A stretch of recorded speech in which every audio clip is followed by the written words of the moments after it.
Premier Doug Ford isn't committing to keeping all-day kindergarten beyond the next school year, echoing what his education minister said yesterday. The media hasn't had a chance to ask Doug Ford any questions for 43 days, in part because of the holidays, until today. So reporters had a lot of questions on a variety of issues, but let's start with the uncertain future of all-day kindergarten.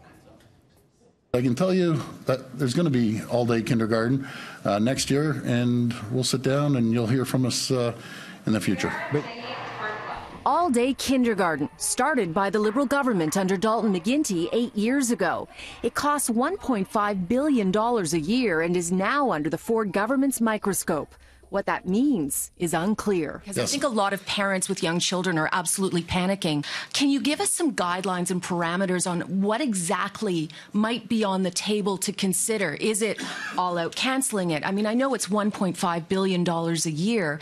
Are you looking at ways to make it perhaps less expensive? What are the things that are being considered that are on the table? Once we sit down and we come up with a solution, you'll be the first to know. Cynthia, we want to sit down with our minister and review everything. It's a large portfolio. Keep in mind, we were left with a $15 billion deficit that we're trying to dig out of.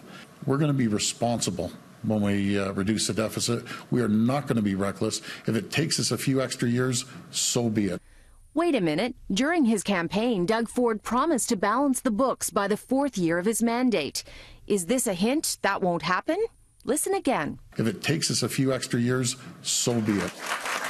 The Premier was also asked if he would abide by the Integrity Commissioner's findings into whether there was political interference in the controversial appointment of his friend, Superintendent Ron Taverner, as OPP Commissioner. He didn't quite answer.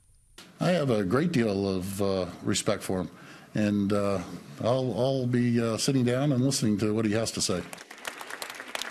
As for Hazel McCallion, Doug Ford confirmed the former Mississauga mayor, who's about to turn 98 on Valentine's Day, will not take the $150,000 salary offered to her for an advisory position examining housing supply. I love Hazel, and she said, Doug, I sit on 8 boards.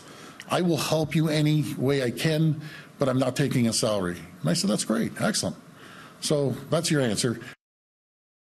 Well, something we learned just a few minutes ago. Hazel McCallion now says she won't be working for the province, saying in a statement she has too many other commitments to public causes, but adding that she's happy to help any way she can.